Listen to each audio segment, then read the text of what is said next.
weeks ago, and Sorry. oh, you're good. I always saw y'all's growth, and I just like really saw the growth the last few months. I'm like, holy crap, they are growing like crazy. So y'all are on an awesome team right now. Got some great leadership over there. I came from a little tiny farm town in New Jersey, and we went to, or I went to, so kind of like pressured into going to school and doing that whole jazz to get the quote unquote safe job. And I did that. So I went to undergrad, and I was like, I have no idea what I'm gonna do yet. So go to grad school. So I did that for a few years, worked in corporate America. I got to do some cool stuff. I traveled around the world a pretty good bit and lived in some pretty cool spots. But it's just like, I wasn't doing it for me.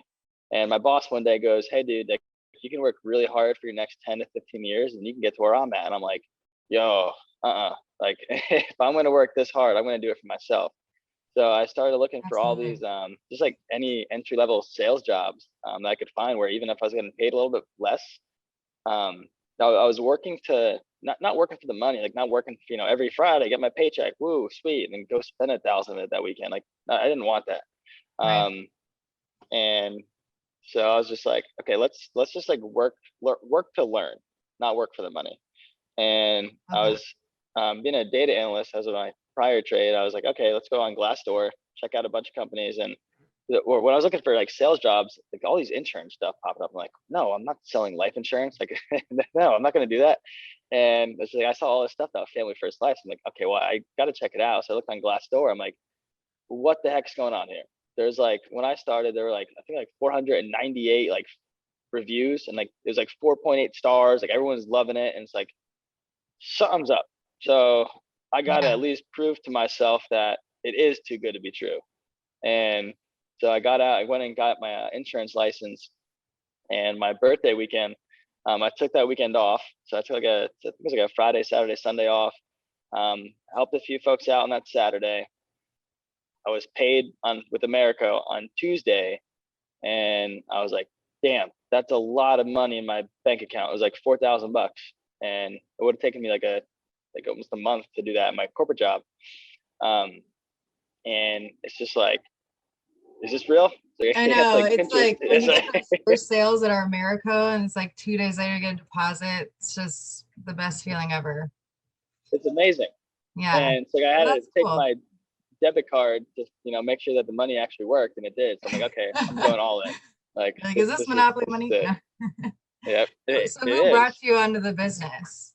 So there's Athena Villanueva. She's a FFL Coastal down in Charleston, South Carolina. I think her and Jordan are going in on an office pretty soon, which is exciting. So she brought me on. So I used to work pretty closely with like Zach T and that whole crowd. But yeah, it's been fun. How long have you been with FFL? 18 months. 18 months? Awesome. Yeah, in 18 months, you said senior vice president? Yep. We did 313 in April. That's awesome. And now a little bit, but yeah. It's fun. It's just, just like y'all, you just find a bunch of folks that are, as passionate as y'all, and the thing takes off pretty quick. Absolutely. Well, one of the questions I wanted to ask you, with writing, 60K, I know a lot of our agents are definitely struggling with, like the newer agents are struggling with building the expectation for the client up front about, so let's say you walk in and there's a client that's saying, well, he's 72 years old and he just had a heart attack in 2018 and he wants 100,000 and he needs 100,000. So how do you set that expectation of saying, we're not going to get you what you want, we're going to get you what you can qualify for? How do you set that expectation going in?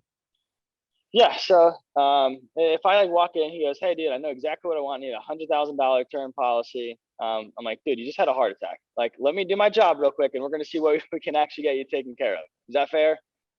And I just like to kind of, put them in their place. Like, the guy knows that he ain't getting $100,000. He just had a heart attack like 5 minutes ago.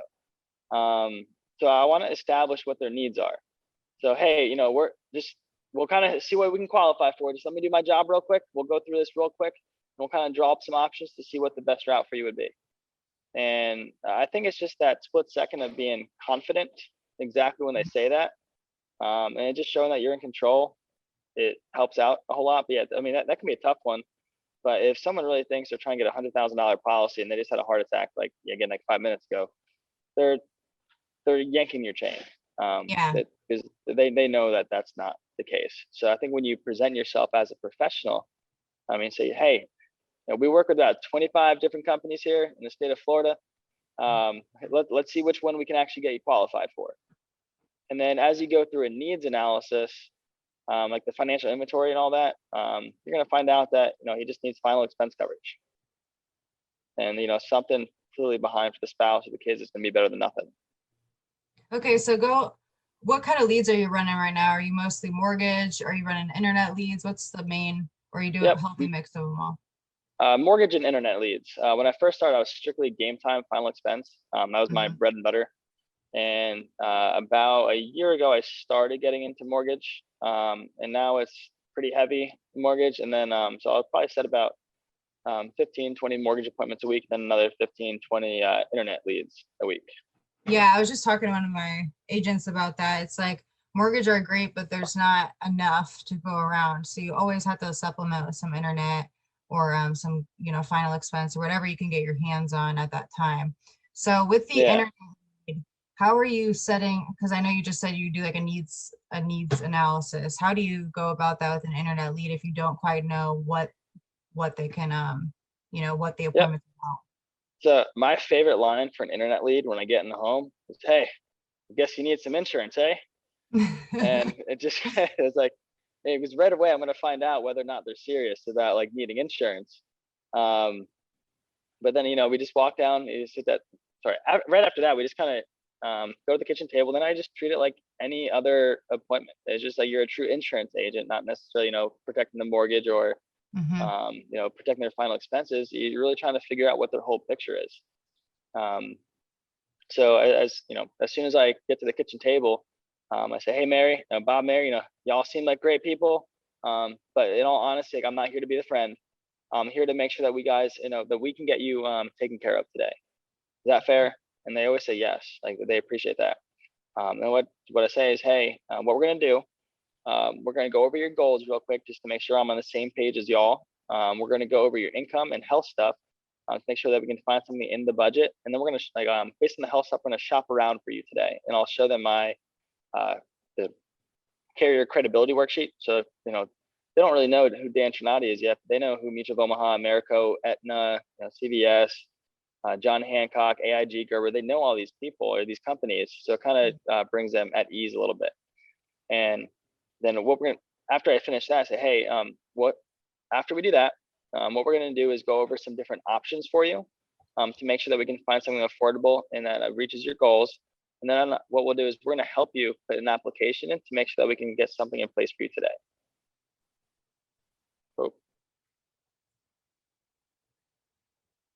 Sorry, had a call coming in. That's okay. And then so I'm just trying to figure out right away whether or not they're serious. Right. Like, when I first started, I was just like crossing my fingers, hoping that I'm just not going to get an objection the entire length of the appointment. And then you get one, it's like, damn it. So now I want to figure out way at the beginning, hey, am I staying here? Do I got to ask a tough question at the beginning? Am I helping them, or am I bouncing to go, take my time and put it with someone who is serious? Yeah, no, that's a good point. Because when I was training one of the new agents in Colorado, like finding the why in the beginning is huge. Because I sat down with this guy who's an internet lead, and I'm like, okay, so why don't you tell me a little bit about why I'm here today? And he looked at me and he's like, I don't know why you're here.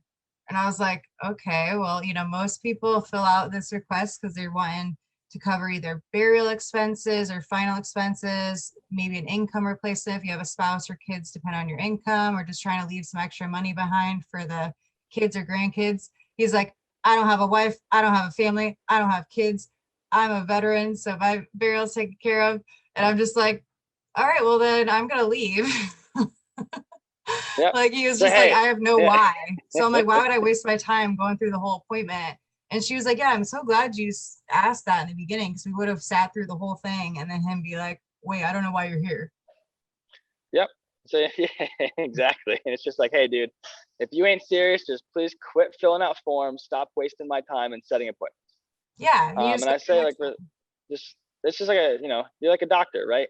Doctor's time is very valuable, Yeah, and you don't want to be wasting your time with someone that doesn't want your time. I like that. So, with you running, a mixture between Mm. mortgage and internet, I'd love to kind of ask you how much you're spending per week and what's like your minimum per week in lead flow. Because obviously, writing 60K, you got to have your lead flow pretty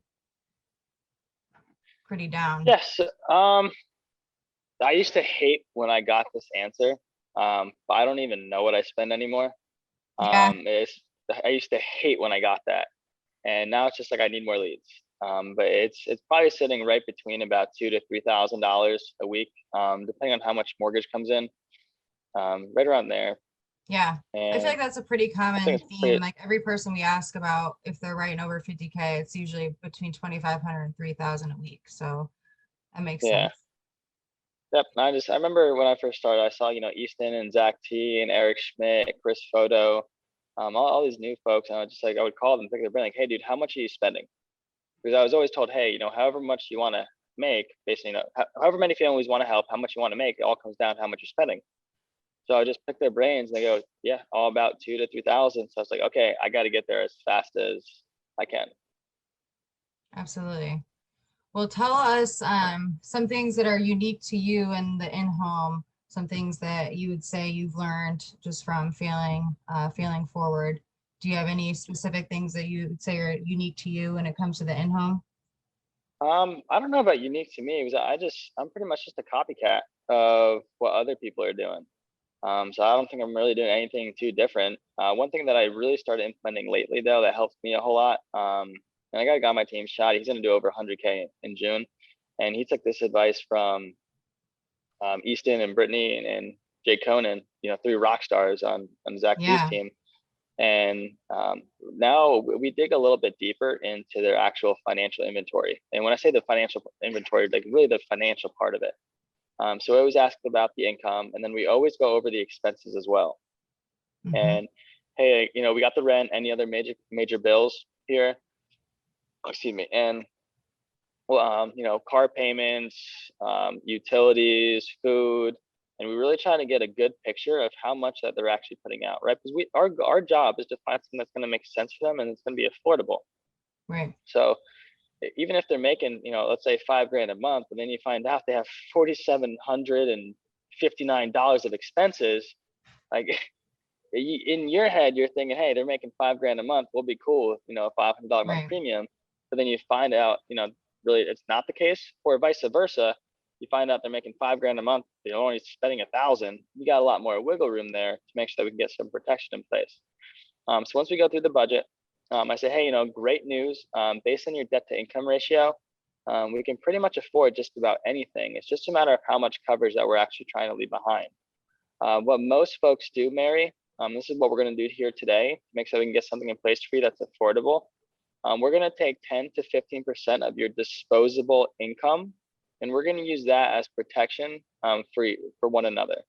So, like for example, if they had let's say they had like $2,000 left over, I'm going to take anywhere between $200 and $300 and allocate that to their life insurance. And I say, hey, this is going to be a no-brainer number that's just going to disappear in your budget because it's not, 10% of your entire income. It's just 10% of your disposable income. And I think using those two things together, Yeah, disposable 10%, both kind of like downplaying how much it's really not a lot. If I just said, hey, it's gonna be $200 a month, they might look at it like, oh, that's a decent bit. But then you say it's just 10% of disposable income. And that's what we're going to work with here today. So we're going to go over some options based on that. So especially if it's like a mortgage protection, like I'm just going to show them like 3 different options based on $200 a month. So it's the price isn't really going to change. It's just, is it a CBO? Is it not a CBO? Is it the 20-year? Is it a 30-year? It's just based on that premium, not necessarily the amount of insurance. I like that. That's huge. So we're going to go over your debt to income ratio so we can find something. I wrote that down. And then we're going to use some of your disposable income to pay for this policy. Or how did you word it? Disposable income to Yeah, we're going to use anywhere between 10 to 15% of your disposable income disposable. and reallocate that towards protection for one another. I like that a lot. And especially if you're doing like a mortgage protection, you can do a CBO, right? Then you really are just reallocating it for, you're taking the money from the kitchen and just bringing it to the living room, right? Because it's like a savings Hmm. plan anyway. So it's not like you're spending any money. You're just literally reallocating it from, is it going to the bank or is it going to insurance for one another? No, And then the same that's, things, go ahead, sure. pretty much use the same thing for final expense as well. Um, just literally the same thing. Absolutely. So that's been huge for me because we watch that Easton Pattern training, like the budget training. I watch and I send that to my new agents all the time. But one thing that I know I've struggled with, and I've probably feel like most of our agents have too, is when I'm breaking down the budget, like I feel like it's sometimes I can't get them to answer the questions like thoroughly. So how are you wording it? So let's do a little bit of role play. We just filled out the financial inventory and now we're about to go into the debt to income ratio. Let's do some role play and how you word it to get them to break it down. Yeah. So a lot of it, I think, comes from the confidence when you're going through the structure at the very beginning, letting them know what we're going to do. Like, hey, we're going to go Yeah. over some income questions to make sure that we can find something that's affordable. And I think it just, saying it from the beginning with confidence helps a whole lot. It's kind of like, if you went to one doctor and that one doctor's like, well, you could do this or you could do that. And the other doctor's like, Michaela, you're doing this. Like, you're going to listen to Yeah. the doctor. That's like, okay, yes, sir. Like, yeah, all Yeah. right, sweet. True. I'm going to follow that. So I think a lot of it comes with that. And then, I bring up the financial inventory worksheet and I say, hey, Mary, are you still working? Are you receiving Social Security? Social Security. Got it. And how much is that each month? $1,500. Okay, got it. Any other type of income? Any pensions coming in? Yep, I got a pension.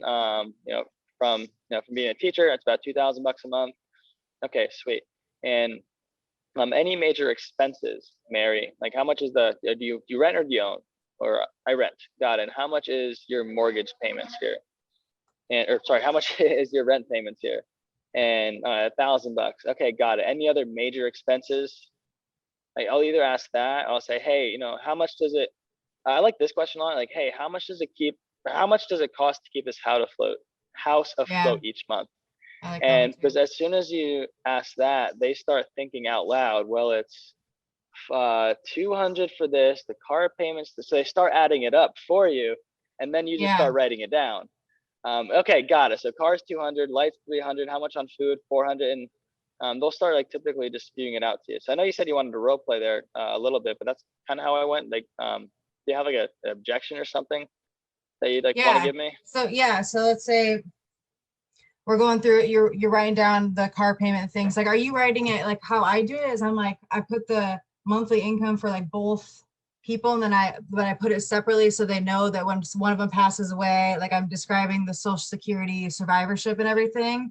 And then I'm Yes. putting the total and then I'm just breaking it down with them. Like, okay, how much does it cost for utilities and keep the house afloat? How much is internet cable? How much is this? But then sometimes I'll get people that are like, well, I mean, like they'll just get very wishy-washy. And then I'm like, so then I just lead to the question of like, so how much are you saving per month? But then I didn't actually break it down with them. So that's where I kind of struggle with that part. Yeah. So I think you noted on one actually important thing too, especially if they're married. I build the why based on what the financial discrepancy is going to be if someone actually passes away, right? Because Yeah. you might find out that, let's say Michaela, you and I were married and you're making $4,000 a month, I'm making 1,000. That me as the agent would be like, hey, Michaela, if Dan passes away, emotionally it's going to suck, but financially, Michaela, you should be in an okay position.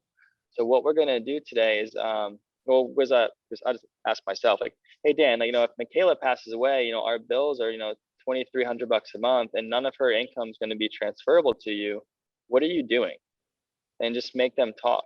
What's your plan? Um, Yeah, I like that. yeah. What do you plan on doing? If Michaela passed away yesterday, what are you doing today?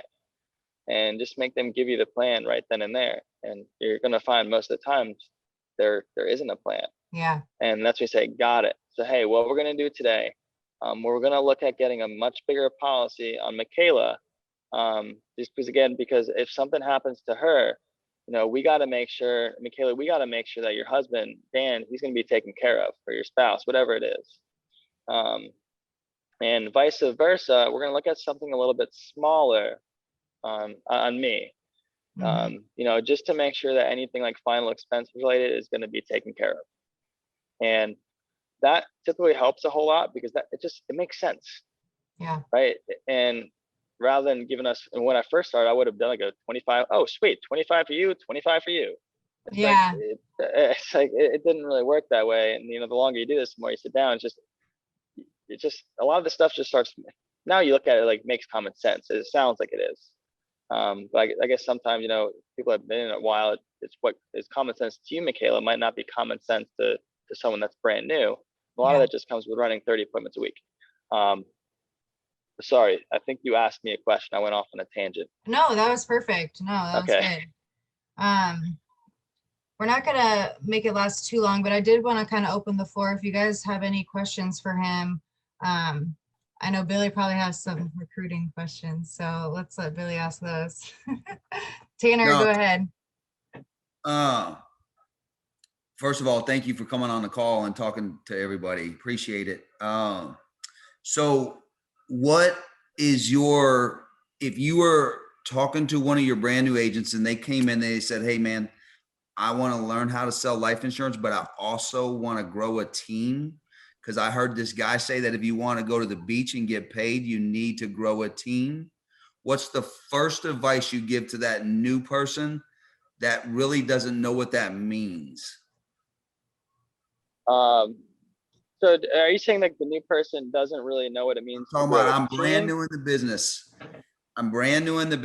And I'm like, I want to sell life insurance, but I also want to build a team. Should I start now or should I wait till I know how to sell life insurance? Yep. So this is what I would say. I would say, number one, we are gonna start very soon. We can start today, but your priority has to be leading from the front.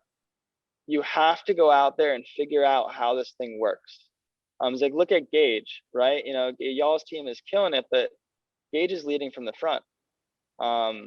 And the more Gage does, the more a lot of his team's going to do, just because the bar is getting raised. So I would definitely say lead from the front and figure out how this thing works, not just to like train people, but just to really show that you're in the trenches with them. Like, you're out each day working with them.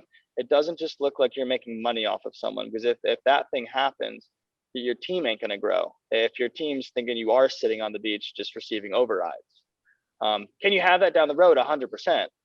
But you got to make sure that we're out there leading from the front to start. But then you say, hey, I would just say, hey, that's going to be the priority. What we're going to do is we're going to start posting on social media. And you're never going to post about yourself. You're going to post about other people. Edify other people, like edify Gage's team, edify, Adam's going out there and making a sale. Cassie, like, just always edify other people, because if you edify yourself, it's just going to look weird and no one's going to want to join your team. But always just point out, stuff, especially on, enhanced foundation. People are just rocking it. Like, shout them out. Start there. And then as you start generating some income, then you have some other avenues. My goal for all my folks is to get to $20,000 within 3 months, then hire staff. So that's what I would say, focus on, you going out there leading from the front, start with social media, because social media is the new way to do it. And then once you kind of get to that 20K, you hire staff and just kind of go from there. Okay. Did that answer your question?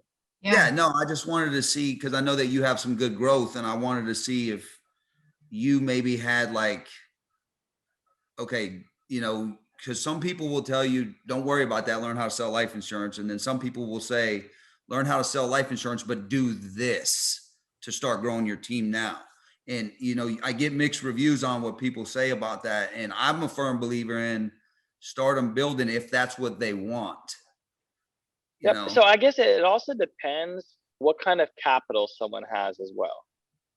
If someone has a lot of capital coming into this thing, by all means, we're going to start setting them up with staff out of the gate. We might spend a week just kind of understanding how the system works, so they can help train their staff. Obviously, my folks, and how you always set up too, Michaela and Gage, like if you guys have staff, obviously, they're going to help train your staff as well to make sure they can get up to speed on everything. But I typically at least take 1 week to understand how the system works. Like, it doesn't matter how much you study. Just like when you go to school, you study all the playbooks and you get out in the field. It's like, like just like even like this, you do all the training on, oh, I need all the product training in the world, I need all the in-home help, and then you get there, like you do all this training, then you get there, it's like, you're a deer in headlights. So at least like to get like 1 week under the belt, and then we have these conversations the whole time. But if someone has capital coming into this thing, it's going to be a lot different than if someone doesn't have capital. Gotcha. Yeah, All that's a right. good Either's point. okay. It just depends on what your situation is at the time. Gotcha. Okay, I think Appreciate it. Tanner had one more question and then Adam next, but we'll let Tanner go first. Thank you, Billy. Yeah, good one. So Dan, hey, question for you, man.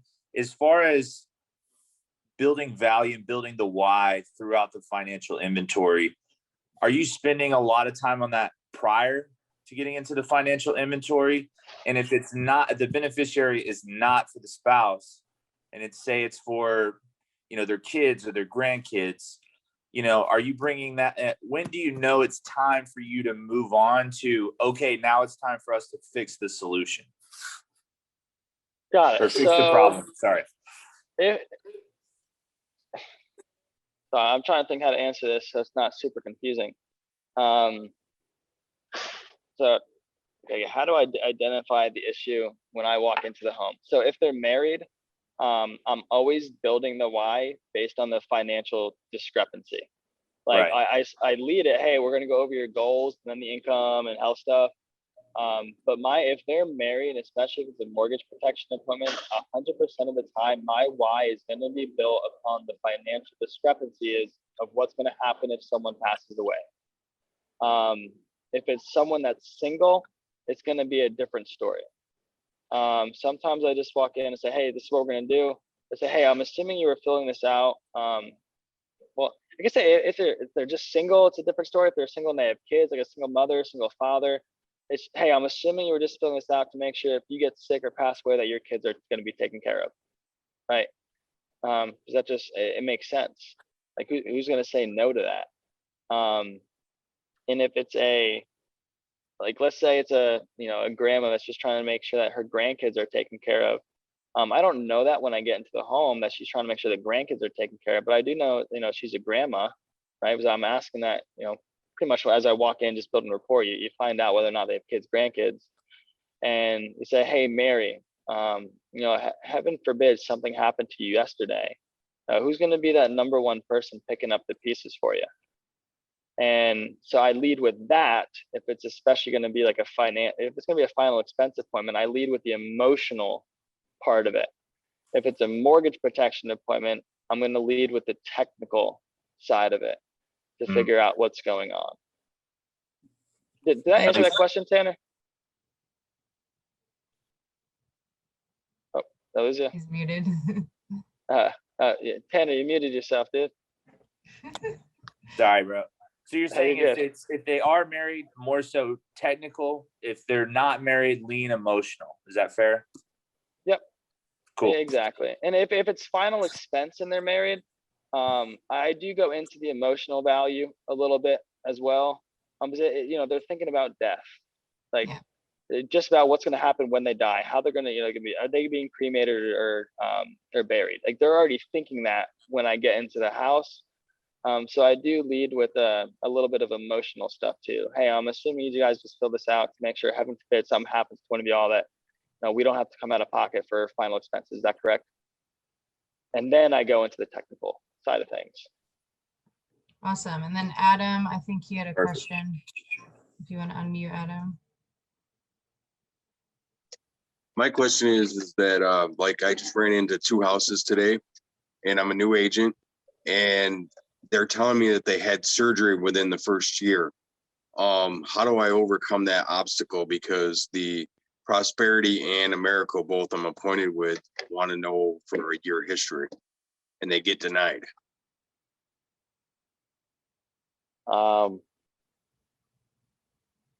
Yeah, that's a good question. What was the question again? I'm sorry. You said surgery? So Yeah, let me so I ask it mean, to make sure I got it right. Do you mind if I ask so, it just to make sure I got the yep, question right? go ahead. Yep, Okay, so your question is, okay, you sat down with Miss Mary and she had surgery within the last 12 months, correct? Yep. How do you go about getting her approved? Right? right. So I'd have to check on the underwriting guy, but I think if you have surgery, that's okay. I think what they're looking at, Michaela, correct me if I'm wrong here.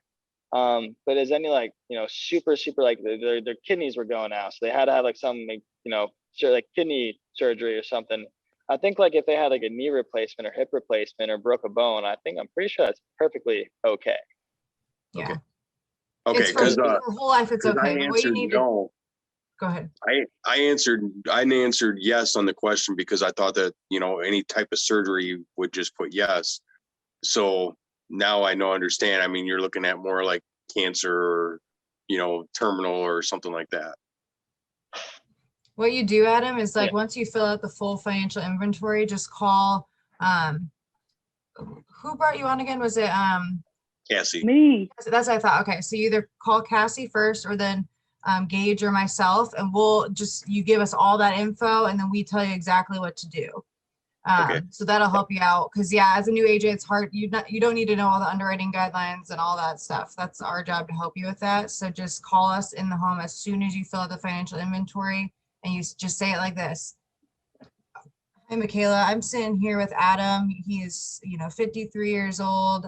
His wife is 52. Their monthly income is this. They're trying to cover their final expenses. These are his medical conditions. These are his medication. You just give us all his info, and then you say, I have a good idea of what is the best product for him, but I just wanted to get a second opinion to make sure I'm putting them in the best position possible.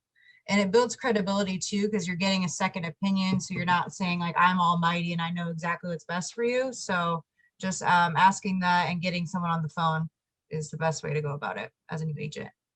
And then we have one more question and we'll get you guys off here. Moises asked, what type of staff did you hire first? Yep. So when I first started, I hired an admin first, and I was hoping the admin would be able to do a lot of my recruiting stuff. It didn't really work out. So she was with me for about like 2.5 weeks, and that was it. Nothing wrong. So I guess one important thing when you're hiring staff, if it's not going well, and you notice that really quickly, cut ties before anything festers into something like worse. It's not going to be good for the staff, and it's not going to be good for you. It's just going to create a lot of tension, and it's just really not going to be good for either person. So when that happened, I realized, hey, I need someone that can really add some immediate value to my business and help bring on some agents. So I then hired a recruiter to also do some admin work. Hey, real quick, Dan, I like to ask this with everybody that's pretty established and everything, but if you could do it all over again, being brand new, knowing everything you know now, what would you do differently? I like that. I like it a lot, dude. So it's a good question. Mm-hmm. I would have identified 3 things that I'd be willing to give up to grow this thing faster than I did. I mean, I had a decent start, but I could have, it's a momentum business. Yeah. And if I could have got the momentum going a little bit faster, this thing is exponential. So I would have identified 3 things that I'm willing to sacrifice for the short term in order to get my long-term goals. So if you already have that, phenomenal. I didn't. I mean, straight up, I was still going out to like Wing Wednesday with the guys and getting a bunch of wings and pictures of beers, and you can imagine what that's like on Thursday morning, waking up for dial day. Didn't really feel too good. And then so like I'd still go out and have fun. I would just have a few wings and a cup of water, like a glass of water or something. But just identify a few things that are in your life that might be preventing you from getting to where you want to go. And it's not like you have to give them up forever. But if you have like a significant other, just like have a conversation like, hey, babe, whatever, I'm going to be gone a lot for the next 90 days. We're going to make this thing work. And just have like those kind of conversations, with a significant other or with yourself. And you're going to put yourself in a way much better position really fast. Awesome. That was a great question to end on. Thank you so much, Dan. That was super helpful, and we did record it, so I'll make sure to send it over to you. Gage, were you trying to say something? I saw you. Yeah, I appreciate you, bro. I want to apologize that these country folks took way too much longer than I was expecting. But I was like, dang, is this still happening? Like, I got I know, missed, but I dude. appreciate you. I really do want to apologize, man. I just didn't want to throw you on Oh, here no. with the right call with no one you didn't know. But we Hey, you're walked good. out. We walked out with 292 a month. So I'm sorry I couldn't walk away from that. But I appreciate you pouring into the team, bro. You're Yeah. a great leader, and honored to be in business with you, bro. And any way we can help you, just let us know, man. Yeah, y'all too. Hey, if you guys have any questions, Gage's got my number. My number is 973-903-0137. Gage's got it. But just shoot me a text. I'm more than happy to help out. And for any of your folks down here in Florida, I'm also in Florida. I'm in Orlando and Jacksonville a lot. So just give me a ring, and I'm more than happy to get you to one of the offices. And Zach, it's 973-903-0137. Just give me a shout. But y'all, just by getting on this call, y'all got an awesome group here. I really can't say that enough. So just good for y'all for getting on the call, and I'm here to give any advice if I can help. Appreciate you guys. Thank you so much. Thanks for getting on, Yeah. everyone. Have a good night.